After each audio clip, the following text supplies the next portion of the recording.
Olá, meus amigos, minhas amigas, eu sou o professor lá aqui com muito prazer, muita satisfação. Vamos para mais uma super aula de licitação, tópico por tópico, e é dessa maneira que eu digo para vocês, sem medo de ser feliz, que vocês terão chances aí de realmente aprender com profundidade.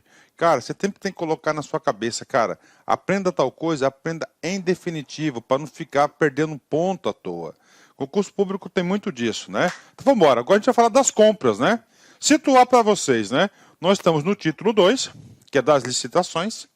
Esse título 2, só para você ter uma ideia, vai até o 89, até o 89.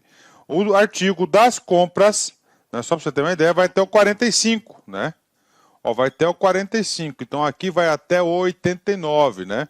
Chegando no 89, eu digo para vocês que vocês aprenderam aí significativamente sobre licitações, né? Separar esse boletim aqui que eu tenho que pagar ele, né? Eu coloco sempre aqui do lado da gravação, né? Os boletos, né? Beleza? Até o 45 aí, tá? 45 aí. Fechou? Então aí nós estamos aqui. Próximo, a gente vai estar trabalhando, né? Ó, estamos no capítulo 2, que é da fase preparatória, que é o maior capítulo que nós temos, né?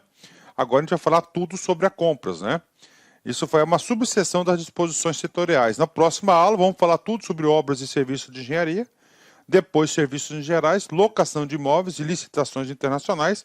Esses dois itens é muito pequenininho, aulas aí de 10 minutos no máximo, né? Então é para situar o aluno. Então agora estamos falando aqui sobre o quê? Compras, né? Compras, com certeza, aí, compras aí é o principal ativo a ser comprado pela administração pública, né? Então vamos embora, né? Vamos aqui, o que diz a legislação? Compras, né? Artigo 40. O planejamento de compras deverá considerar a expectativa do consumo anual e observar o seguinte. Então, olha aí, né? Ó, expectativa de consumo anual. Nós já vimos aqui na lei, cara, diversas oportunidades, que é o que? O princípio do planejamento, né? Princípio do planejamento, não é isso? A gente viu aqui diversas vezes o princípio do planejamento. É isso mesmo, o princípio do planejamento. Então ele fala aqui, ó, consumo anual. Ah, como é que pode cair na prova? Ah, o examinador manda lá uma questão de tipo assim, cara, né? O cara coloca uma questão tipo assim, ele coloca uma questão tipo assim, vai organizar o planejamento de compras para os próximos 3 anos. Está errado. Então é anual, tá? Anual, tá? Consumo anual, beleza, né? E quais, observar o que mais? Vem comigo. Primeiro, condições de aquisições e pagamento semelhantes ao setor privado, né? Então, o setor público, né, tem que se aproximar no setor de compras ao setor privado.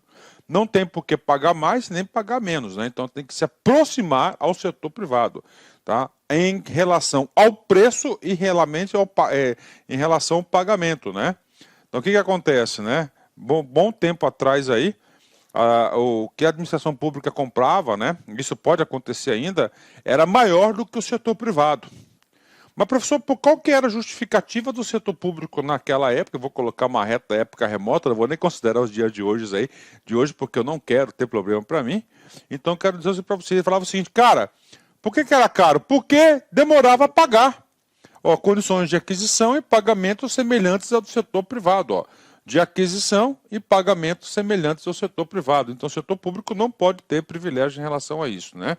2. Processamento por meio de sistema de registro de preços, quando pertinente, né? Sistema de registro de preços. E aí, professor? A gente tem um tópico específico para falar sobre esse cara. Mas agora, na altura do campeonato, eu tenho que explicar para vocês, tenho que dar uma pequena deixa para vocês entenderem. É uma licitação que se faz apenas de preço, tá? Apenas de preço, tá? Por exemplo, chega lá, vamos realizar, lá no mês de dezembro, por exemplo, foi feita uma realização de tudo aquilo que a administração pública precisa comprar para o próximo exercício.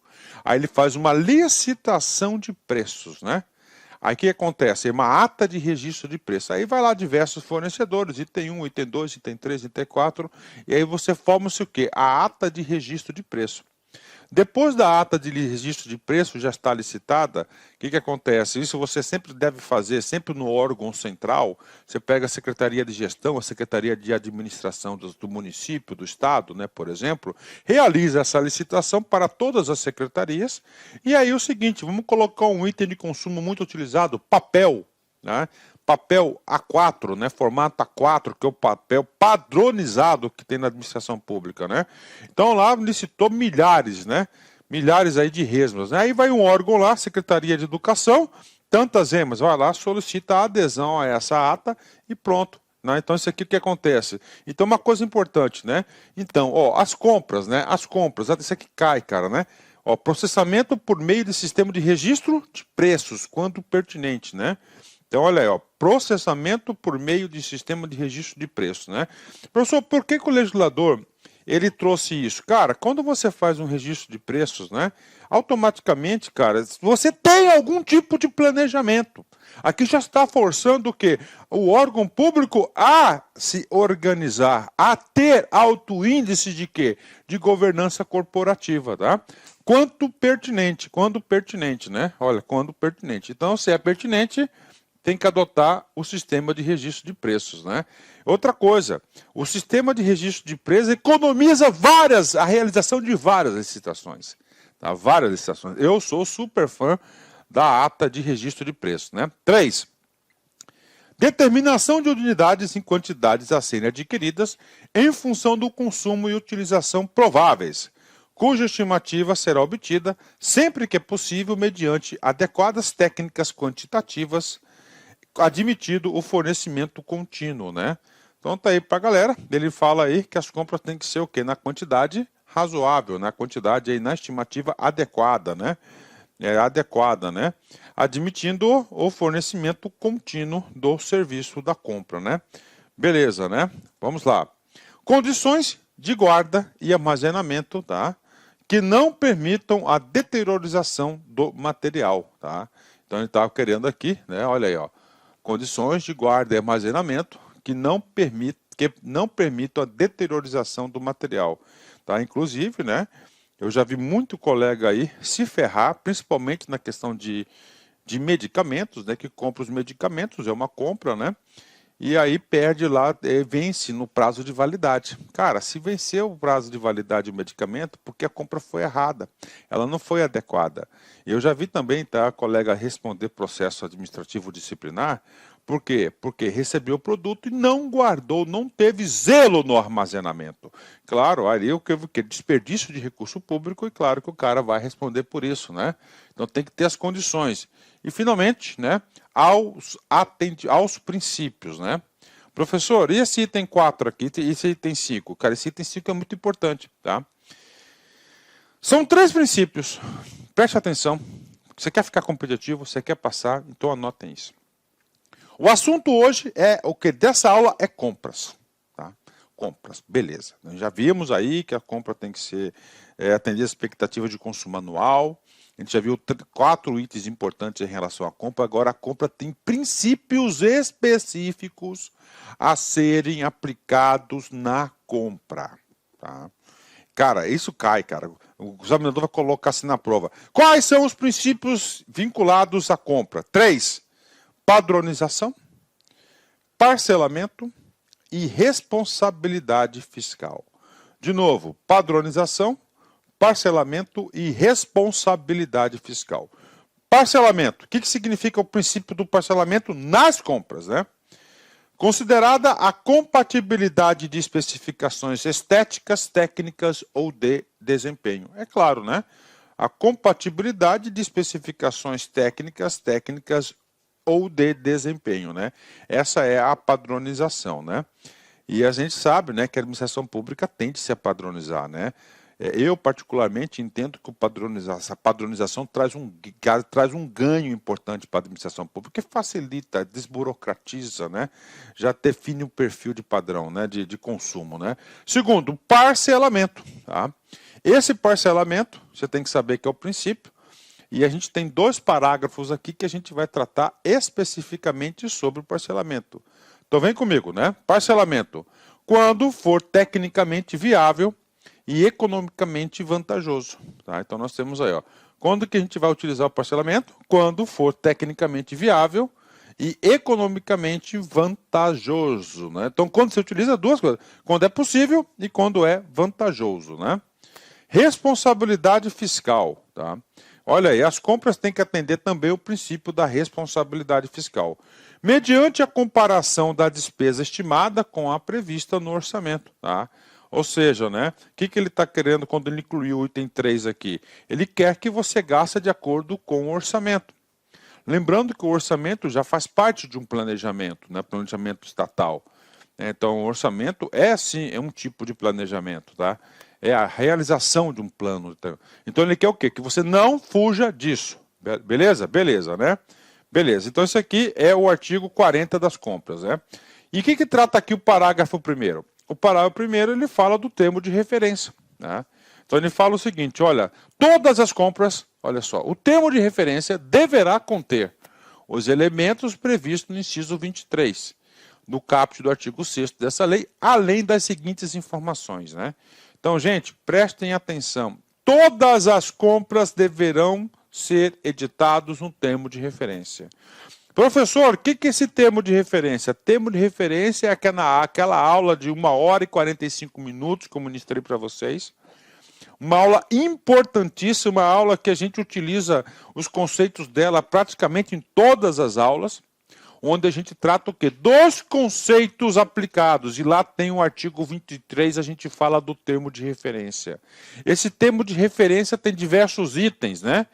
Tá, vamos lá, ó. O termo de referência é documento necessário para a contratação de bens e serviços que deve conter os seguintes parâmetros e elementos descritivos, né? Aí vem lá, letra A, definição do objeto, letra B, fundamentação da contratação, letra C, descrição da solução como um todo, letra D, requisitos da contratação, letra E, modelo de execução do objeto, letra F, modo de gestão do contrato, letra G, critérios de medição e de pagamento, letra H, forma e critérios de seleção do fornecedor e letra I, estimativas do valor de contratação acompanhadas dos preços unitários referenciais, das memórias de cálculo e dos documentos que lhe dão suporte com os parâmetros utilizados. E vai embora. E letra J, né?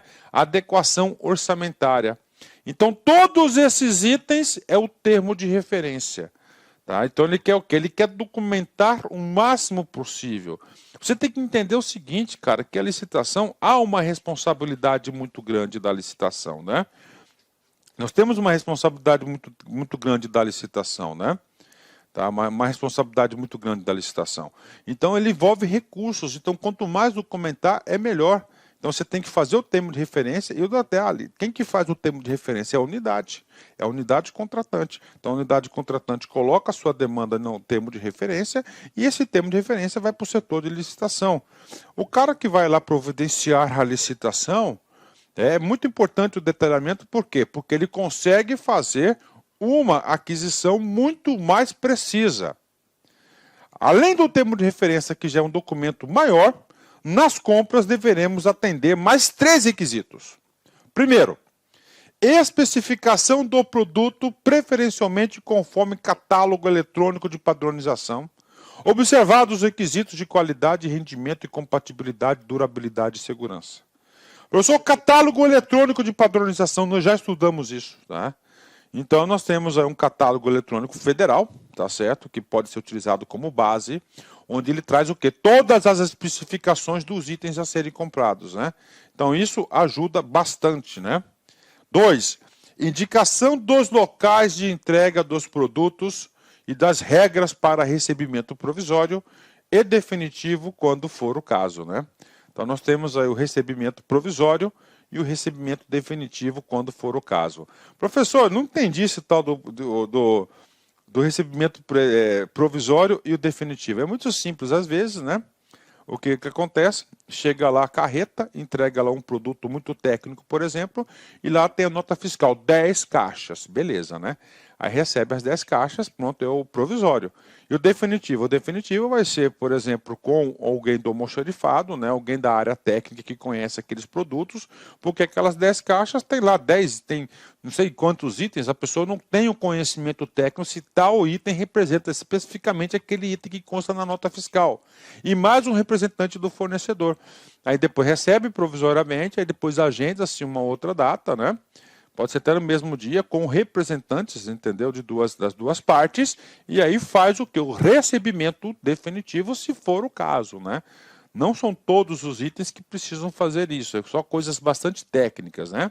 E, finalmente, o último requisito do que tem que constar o termo de referência nas aquisições de compras é o seguinte: especificação da garantia exigida e das condições de manutenção e assistência técnica, quando for o caso, né?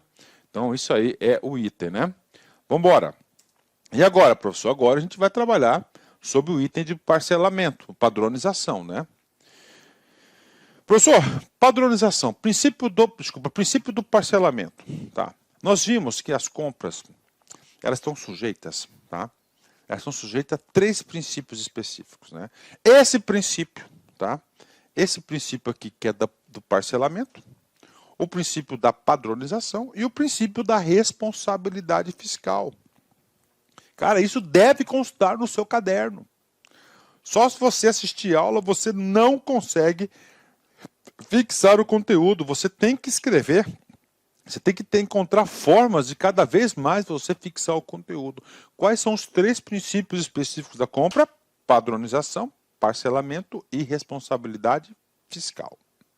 Sobre o parcelamento especificamente, nós trouxemos aqui 2 parágrafos, que é esse parágrafo, né, o parágrafo 3º, e o parágrafo 4º, que é muito importante também, que ele fala de quê? Que ele fala do quê? Ele fala aqui, ó, quando não vai ser aplicado o princípio do parcelamento. Então vamos lá, princípio do parcelamento. Na aplicação do princípio do parcelamento referente às compras, deverão ser considerados, tá? Parcelamento da compra, né? A viabilidade da divisão do objeto em lotes. Opa, então como é que vai ocorrer o parcelamento? Em lotes, né? Em lotes, né? Vai ocorrer em lotes, né? Parcelamento em lotes, né? Então você faz lá uma ata de registro de preço, por exemplo, você vai comprar lá 10.000 resmas de papel. E aí você faz o quê? O parcelamento em lotes. Pronto, tá? Tá lá, em lotes, né? O aproveitamento das peculiaridades do mercado local, tá? Com vistas à economicidade, sempre que possível, desde que atendidos os parâmetros de qualidade, né? O que acontece, gente? Normalmente o mercado local ele é limitado, né? Normalmente aí o mercado local ele é limitado, né? Como a limitação aqui do mercado local, o que acontece, né? Às vezes você não consegue potencializar. Então ele está falando assim, olha, sempre que possível você está autorizado a parcelar para você aproveitar as oportunidades do mercado local, para você fomentar, inclusive, é uma questão de desenvolvimento, né? Tá certo? E economicidade também. O cara está ali, é mais fácil entregar, só que ele não consegue entregar na quantidade que você quer. Então você divide em lotes, né?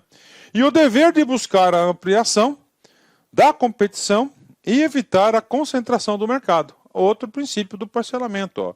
O dever de buscar ampliação da competição, tá? E evitar a concentração do mercado. Então, por isso é o princípio do parcelamento, né?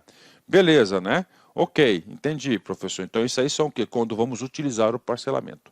E agora, professor? Agora, nós vamos colocar as exceções. Quando não serão aplicadas, tá? Quando não serão aplicado o princípio do parcelamento. Primeiro, ó, quando a economia de escala, a redução de custos de gestão de contratos ou a maior vantagem da contratação, recomendar a compra do item no mesmo fornecedor. Olha, então quando tem uma orientação, né, tem uma recomendação de você comprar, né, só um tipo de papel, por exemplo, tá? E isso vai gerar uma redução de custos, tá? Você vai reduzir a gestão de contratos, você vai lhe proporcionar uma economia de escala. Então, neste caso, né, você não faz o parcelamento em lotes. 2. O objeto a ser contratado configurar sistema único integrado, e se houver a possibilidade de risco ao conjunto do objeto pretendido, né? Então, às vezes, a administração pública contrata algumas soluções integradas, né? Por exemplo, sistema de protocolo. Você não pode ter um sistema de protocolo para cada secretaria. Ele tem que ser único. Então, nesse caso, claro, não se aplica, né, ao princípio do parcelamento. Eu observo que a Lei 14.133, cara, ela é a evolução do setor de contratos de licitação no Brasil, da 866, cara. Então, o cara que fez isso aqui, eu vejo que eles realmente são especialistas no setor de compra. Eles previram, cara. Olha, é muito importante isso, né? E, finalmente, quando não vai ser aplicado o princípio do parcelamento, o processo de padronização ou de escolha de marca levar ao fornecedor exclusivo, tá?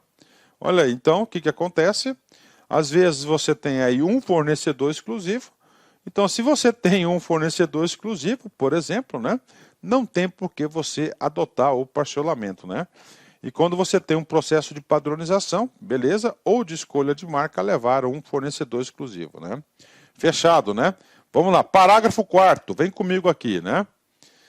Em relação à informação que trata o inciso 3º do parágrafo 1º desse artigo, que é a especificação da garantia, tá? O que trata aqui o parágrafo 1º, professor? O parágrafo 1º, ele fala o seguinte, que as compras deverão ser orientadas, né, por um documento chamado termo de referência. Termo de referência é esse previsto lá no artigo, parágrafo 6º, né, salvo engano, inciso 23, né. Aí ele falou aqui no parágrafo, além disso, ele vai ter que adotar 3 itens. Esse terceiro item aqui é em relação à garantia. Vamos lá. Desde que fundamentada em estudo técnico preliminar, a administração poderá exigir que os serviços de manutenção e assistência técnica sejam prestados mediante o deslocamento técnico ou disponibilizado em unidades de prestação de serviços localizadas em distâncias compatíveis com as necessidades, né? Então ele fala o seguinte, em relação aqui à garantia, tá? A garantia das compras, né? Ela poderá ser exercida de 2 maneiras, né? Primeiro, no local, esse local com deslocamento do técnico para corrigir as coisas, e finalmente, né, em locais próximos, né? Ó, local próximo. Ó, local próximo. Esse local localizado em distância compatível com as suas necessidades, né? Então, até isso. Aí ele fala o seguinte, né? Tá lá, aí coloca lá, oferecer garantia, beleza, né? Aí o cara fala, garantia nacional, você tem que mandar o negócio para o outro estado, quiçá até para outro país, para você poder ter direito aí à garantia, né? Então, isso aqui é uma outra particularidade que nós temos nas compras, né? Principalmente na solicitação de garantias, né?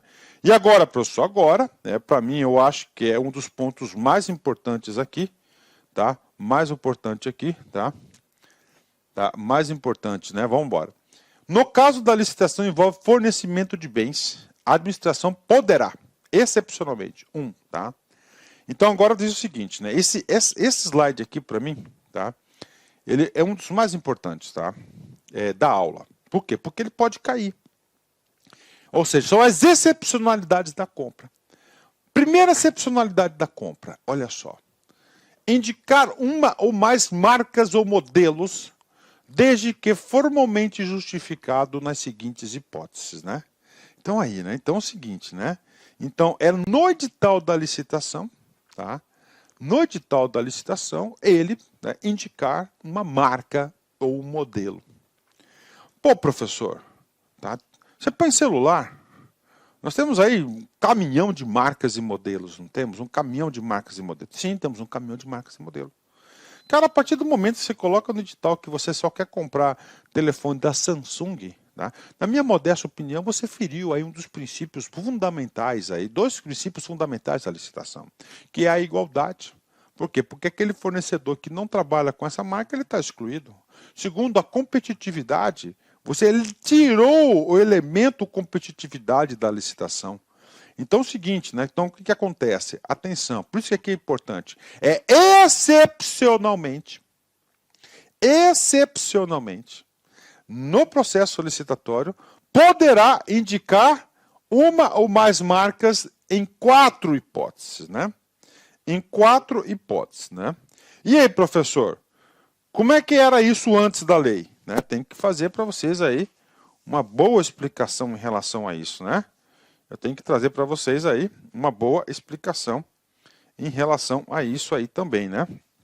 Então, olha só o que eu tenho que explicar para vocês, né? Antigamente, isso não era tratado de forma bastante clara na Lei 866. Mas o Tribunal de Contas da União, né, que é o órgão de controle externo, tá? Um órgão aí que praticamente aí ele traça aí uma jurisprudência. Olá, meus amigos, minhas amigas, eu sou o professor Lac. Inicialmente eu quero pedir licença aos seus estudos, pois interrompi. Mas essa videoaula é uma videoaula demonstrativa para você ter noção da qualidade dos nossos cursos aqui da Lá Concurso. E eu estou aqui para fazer um convite muito especial. Vocês fazerem um investimento aqui no nosso site, apenas 10 parcelinhas aí, a partir de 10 parcelinhas de R$35, você vai ter acesso ao restante dessa videoaula e muito mais videoaula.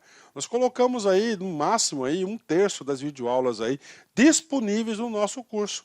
Videoaulas atualizadas, videoaulas aí completas, videoaulas aí com bastante interação professor, claro, e muito conteúdo. Gente, nós aqui da Lá Concursos, nós estamos fazendo algo especial, uma preparação especial para o Instituto Federal de Mato Grosso. Tá? Então nós temos aqui edital publicado, edital na praça, bacana, né? Tá ok? Quero fazer uma chamada para vocês o seguinte, né? Nosso curso é a partir de R$10,35, mas quero fazer um pequeno merchan para vocês da minha turma VIP para o cargo de assistente em administração. Isso aqui vai ser comigo, aquela parte de legislação que vale 10 pontos, peso 1, e a parte de conhecimentos específicos, 20 questões, peso 3, 60 com 10, 70 pontos de 100. Então, essas aulas do conhecimento de legislação e conhecimento específico vai ser comigo. Aula presencial. Ah, professor, eu sou do interior. Fique tranquilo. Fique tranquilo que essa aula vai ser transmitida ao vivo para você e você vai poder interagir. Nós vamos ter um grupo de WhatsApp para a gente vai estar conversando, né? E o online, uma complementação de alguma videoaula e mais língua portuguesa aí, tá? Língua portuguesa e também a parte de geografia que está previsto previsto no edital. Cara, esse aqui é um método que vai acelerar seus estudos, ele é 100% focado. Eu fiz isso no concurso aqui da Limpurb, tá? Da Limpurb, cara, nós estamos tendo resultados extraordinários, os alunos estão adorando, eles estão percebendo o que é realmente estudar para concurso. Tá? Eu posso falar de carteirinha dessa turma VIP, por quê? Porque somente esse ano, em 2022, eu já fui aprovado em 7 concursos públicos com esse perfil administrativo. Ou seja, eu tenho pleno domínio. Este curso está previsto aí o lançamento para o dia 6/9, tá certo? Estou abrindo aqui, tá, reserva de matrícula para vocês, caso vocês desejam aí. É só mandar um WhatsApp pessoal para mim, ó, 65 39, ok? 62 11 42. Que eu já vou colocar no grupo da turma VIP. Vou colocar no grupo da turma VIP para a galera aí estar sendo aprovado no concurso, ok? Feito o merchan, professor, quais os cursos que o senhor tem aí para o Instituto Federal de Mato Grosso? Nós temos aí, né? Além da turma VIP, temos o curso online de assistente de administração, 10/35, isso aqui é gravado em estúdio.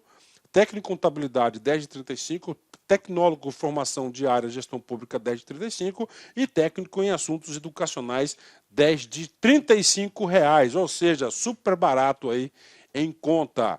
Bacana, meus amigos? Então espero vocês aqui na Lá Concursos.